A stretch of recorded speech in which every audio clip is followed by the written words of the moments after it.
pasang dulu aja.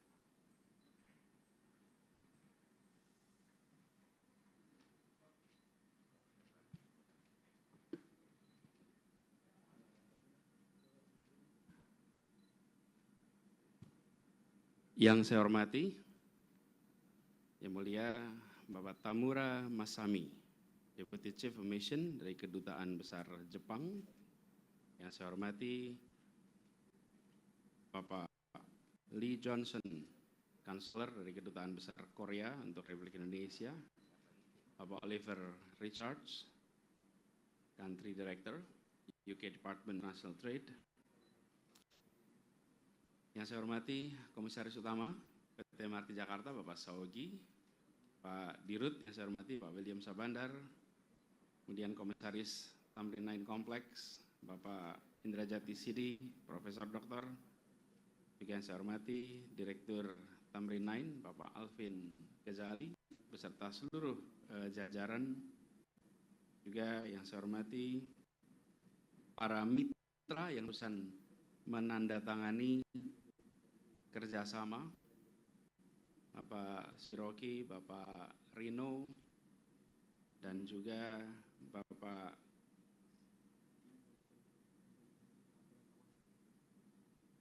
Yasuniro Kasegawa, dan Bapak Dirjen Tata Ruang Kementerian Agraria, juga yang saya hormati pimpinan dari berbagai institusi swasta yang ikut hadir dalam pertemuan peresmian sore hari ini.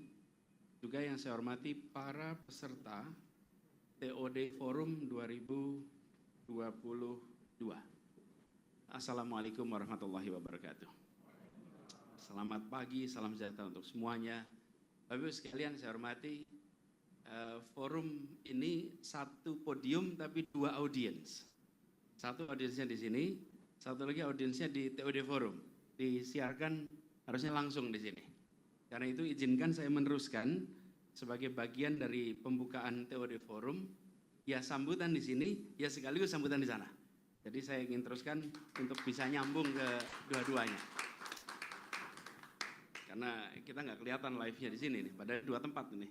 Satu opening TOD Forum dan satu adalah groundbreaking. Allow me to continue this in English. It is indeed a happy day for Jakarta. We are embarking on a journey to become a global city. And being a global is that the populations of its city using public transport. And therefore, it is in the responsibility of the government city to create a network of public transport that enable the populations to convert from private vehicles into public transport. We cannot demand the big to shift their behavior from private mobility into public transport if we are not building the infrastructure. So it is indeed in the hand of us, the responsibility being in government, modern city, to build public transport. I think if you all are visiting cities across the globe, one of the key, whether you are coming to a global city or not, is just looking at the public transport. If the public transport is not developed, then it is not yet a global city. But if the public transport is well developed, it is a global city. And I'm happy to report to you today that Jakarta is already at the early stage of that development. So we're grateful for that. One of the signs that so far we have adopted a single keyword to solve complex public transport issue in Jakarta. What is that one simple word? It's called integration. We had public transport in the past. The challenge was it was not integrated. So you take one mode of transport, you're not able to transfer to another. And once we get an integrated system, then it will definitely allow one from anywhere to reach in the city in a predictable time frame and in a systematic way. And I think that's what word has translate Jakarta in integration. integrations. And now we are seeing another sign of integration. In the past, we adopted how we integrate between mode of transportations. For example, the MRT stations, that's ASEAN station. ASEAN station is unique. You have south and northbound of MRT, and then you have an east-west bound of BRT. Okay, both were developed by us, government of Jakarta. Okay, but they were being developed individually, separately, unintegrated. So when you are taking BRT on the east-west bound and then stop near ASEAN stations, there is no easy way to transfer to MRT for the north-south bound. So we solved that. With the MRT, with the Transjakarta, that intersection is now an integrated intersection. It is a live intersection, and thousands of passengers were transferring in that intersection. That is integrating between mode of transport. The second integration is what we are witnessing today. The second integration is about how a station is integrated to the facility in the surrounding area. Actually, this issue, I had discussed it long before I was serving as governor of Jakarta. And the other side of the conversation, I work as minister by the previous office of Indra II, Ministry of Education. It was across from the Senayan stations. So the MRT team come to my office at that time, I was Minister of Education, and asking me, Pak Menteri, can we build a tunnel from the MRT stations to the Ministry of Education? And definitely I said, of course, that's a sign of modernity and we would like to have that integrated. The issue is we have to pay the cost, and there is no way Ministry of Education able to pay the cost, right? But today we are witnessing the other way around. It's a private entity. The UOB is willing to invest on create an underground tunnel from its facility to the station Duku Atas. And with that, we mark the second type of integration that our city is embarking today. Integrating between mode of transportation, we did it, and it has impacted a lot. And then now what we are witnessing is the, ladies and gentlemen, being the first, there is no second to it. You cannot be the first for the second time. The first is only once. So being the first in Jakarta, being the first in the country, will always be remembered as the first place. And we are exactly right where the tunnel will be constructed, and it will mark a new beginning for our city. And I'm happy to report to you that with approach, I do hope more buildings surrounding stations of MRT, stations or commuter lines or LRT is producing to have that integrations. Because now, I mentioned earlier when I was at the lobby, we are seeing rooms for rent across the building. So I mentioned the future, room for rent that is not across the UOB building, but across the station, surrounding Cepete, Sabulus, surrounding Block M, and it will enable so many to live from perspective of distance. It looks far away, but from time perspective, it is very efficient way to reach the office. And I think that's the future of Jakarta. So we're very happy. Let's give a big applause to everyone for this project. Now, the second of it, we are also seeing shift in how sport here in Jakarta, and also the development paradigm in our city. Let me show you with and I hope our friends who watching on the other side is able to see the slide too. Is it on?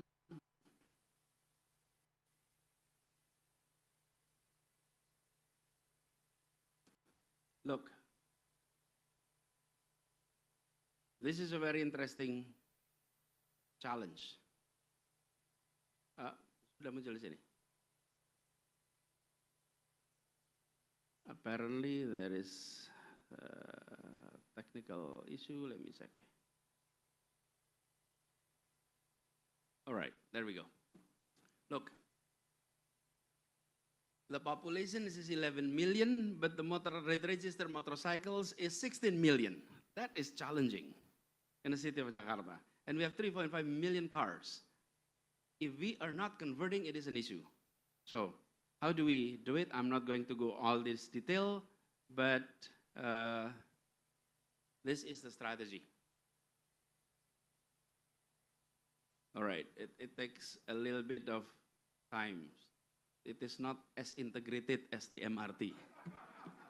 It's not yet seamless, so, there we go. All right. The strategy is to shift our paradigm. The city has to shift its paradigm from car-oriented development into transit-oriented development. And it has to start from us in government.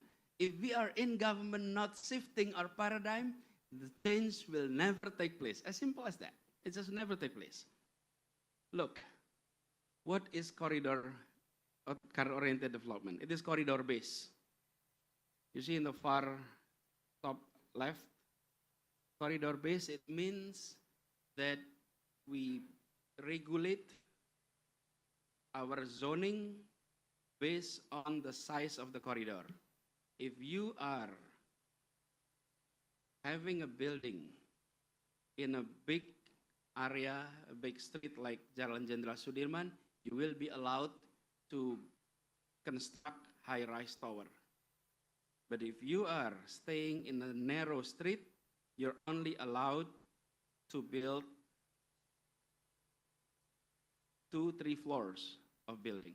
So the height of the building is a function of the width of the road. That's basically what a corridor base. And because of that, we are seeing development of high-rise in the corridor area of Jakarta, such as Jalan Sudirman, Jalan Gatot Subroto, Jalan Rasuna Said, and you can name a few big streets. And we're converting into oriented. What does it mean? It means we will allow high-rise tower to be built surrounding a station. So if there is stations, then there is a designated area of perimeters 800 meters. In that perimeters, you are allowed to build high-rise tower. With that paradigm, then we are moving from private vehicle oriented into public transport oriented. So in a simple word, it's called car-oriented development and transit-oriented development. And because of that, we're seeing on the lower left, from low density to high density, from horizontal to vertical. So that's the shift, and it has to start from us. And then on the transport aspect, from this integrated transport into an integrated transportations. Priority for private vehicle, and then priority for public vehicles. And we shifted our priority. We reversed the priorities. In the past, the priorities was private vehicles. That's number one priority for any development. So you will see asphalt everywhere in the city, but you're not seeing sidewalk. You're not seeing bicycle lanes. Priority was for motorized vehicle. Now it's the other way around. The first priority is for pedestrian. The second is for bicycles and emission-free vehicles. And then the third priority is for public transport. And then the fourth is for motorized vehicle, combustion-based motorized vehicle. So with these transformations, it has to be translated into budget. If you have a statement of priority and you don't translate that into budget, it means nothing in the reality of the public. The public will only see the change if this priority is reflected in the budget. So we translate this into budget. And what happened when we translate into budget? In the past 4 years, let me show you some numbers. So number 1 was for pedestrian, number 2 bicycle lanes, number 3 was for public transport, and number 4 for private vehicles. In the past 4 years, we have built 240 kilometers of sidewalks across Jakarta. The sidewalk that is famous is, of course, in Jalan Sudirman. The one that is famous, we're building in Jalan Sudirman, we're building across the city, and it's 240 kilometers. And then we built 96 kilometers of bicycle. And of course, when we're talking about public transport, let me show you some numbers. Look, the daily ridership. Oh, okay, there's a delay here, right?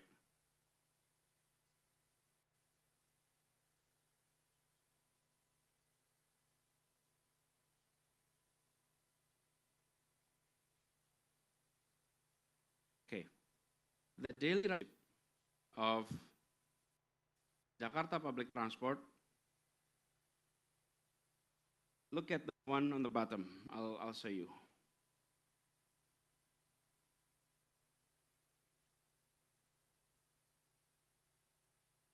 Our daily ridership used to be around 350,000 in 2016, and then we reached 1 million by 2020. So only in 3 years, we tripled daily ridership. If we expanded our fleet, say from 1,000 to 3,000 buses, it says that we have allocated enough money to acquire more buses. But if you triple ridership, it means there is a shift in switching from privatized vehicle into public transport. And then we're seeing in the significant drop of traffic index. Jakarta, the graph in the middle, Jakarta was ranked the 3rd most congested city in the world. You want to be on the top whenever there is a rank, but not on congestion. On traffic jam, you don't want to be on the top. And we were on the top. We were number 3. That was in 2017. Bisa di zoom seperti di sini. By 2018, we dropped to number 7. 2019, we dropped to rank number 10. And then, 2020, number 46. And by 2021, we dropped to number 46. So the drop was quite significant. Yes, there was pandemic, but pandemic is happening across the globe. It's not only us experiencing the pandemic. And look at the trend, from 3 to 7 to 10 to 31 and then to 46. It takes 2 to tango. It's not only the work of the government. The government provided the infrastructure, but if the public never responded, this never happened. It takes 2 to tango. It is a collaboration between us in government and the public in general. And that's what we are embarking on, a collective journey to become a global city. That's why I said we are at the beginning of that journey. It is not yet the end, because our target is much higher than this. We have reached 1 million daily ridership, but the target was to reach 4 million daily ridership. If we get 4 million daily ridership, then we are home free. Then we're good. But we are not there yet. However, we're able to triple. And look, the coverage of public transport that used to be around 40%, now it has doubled into 42%. So with the shift of paradigm from corridor-based development into transit-oriented development, development, and then translated that paradigm into programs, into budget that reflected on the executable action, then we are seeing that shift. We are continuing on that journey. And we do hope to partner with more people, more institutions, more private entity to embark on that journey. And it has also helped us in tackling climate change challenge. We are part of the world, and we need to be responsible city to help tackling climate change issues. In 2009, Jakarta committed itself to reduce greenhouse gas emissions by 30% in the year 2030. So it was in 2009. We had 21 years of that journey. And in the past few years, we were able to accelerate that. So by 2021, we have reached 26% reduction of greenhouse gas emission here in our city. And that is a significant number because we still have 4% to go, but we have 8 more years to go. So we will definitely reach the target of 30% reductions much earlier than 2030. So it is part of that journey, and therefore the other next policy that we're adopting is electrifications of all public transport. We have around 100 electric buses. At the end of the year, we will have electric buses, but we expect to have all our buses, all our fleet to be electric by the year 2030. And with that, we can definitely send message to the world that Jakarta is part of the parties that contributing on the climate change handling across the globe. That is also why last month we host a Formula E event. It's not about the race itself. It is more about the electric vehicle race. The message about green economy, the message about sustainability, that's the key message that we would like to send to ourselves and to everyone outside our city. I'm grateful with the conference that is taking place today. Oh, by the way, with all of that, we got awarded. Last year, Jakarta won Sustainable Transport Award 2021.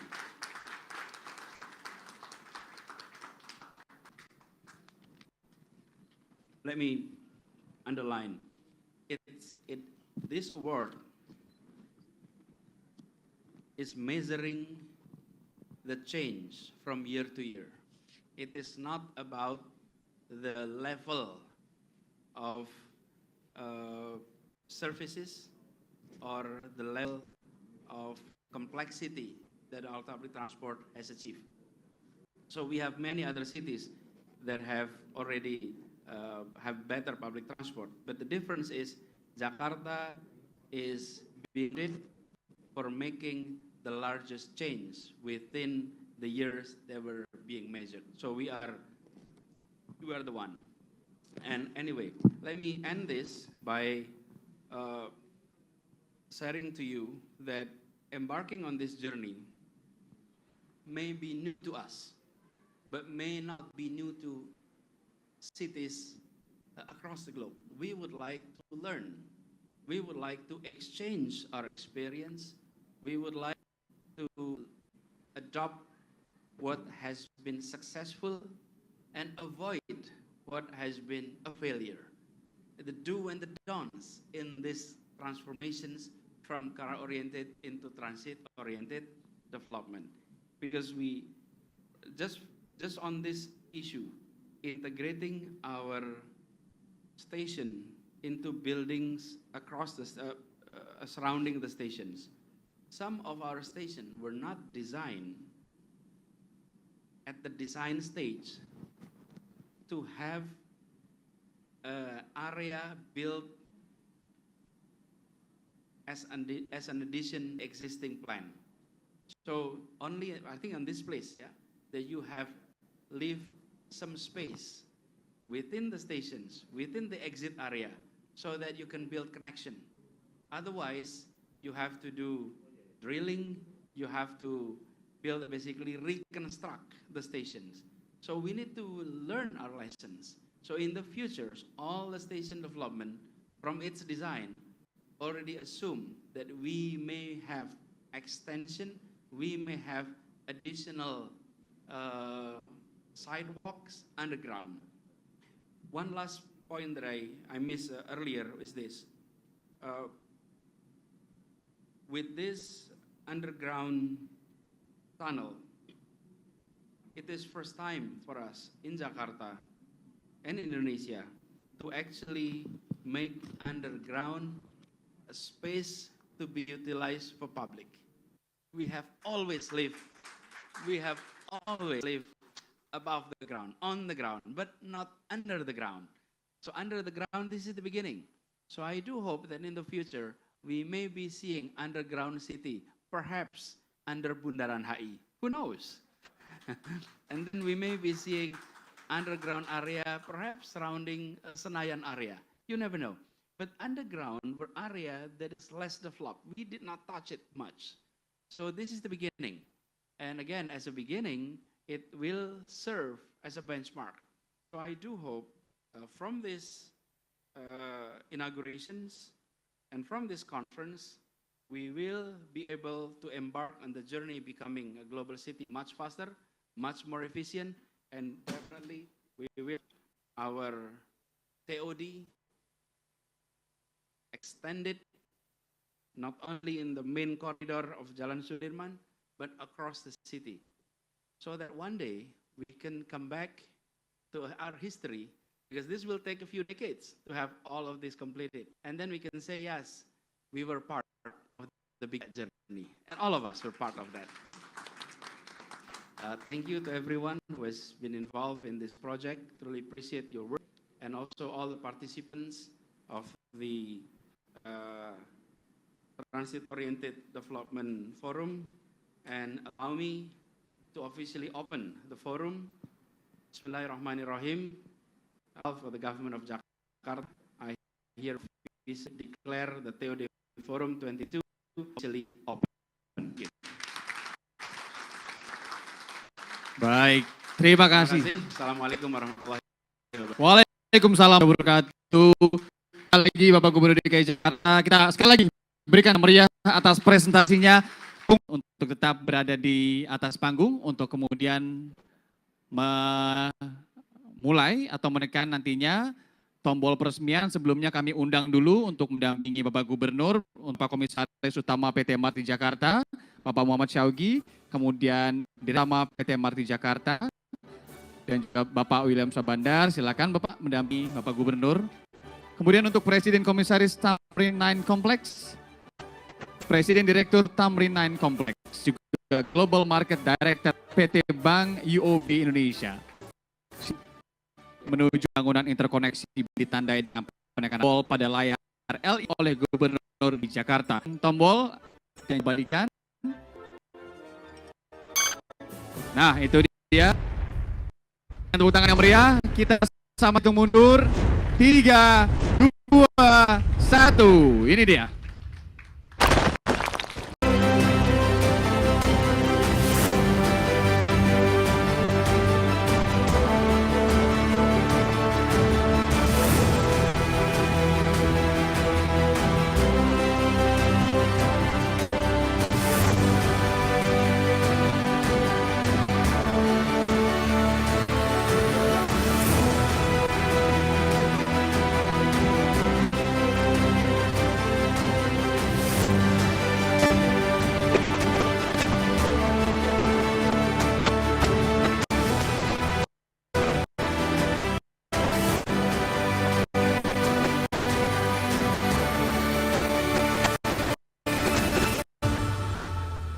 Sekali lagi kita berikan tepuk tangan. Jadi a glimpse of the, I think.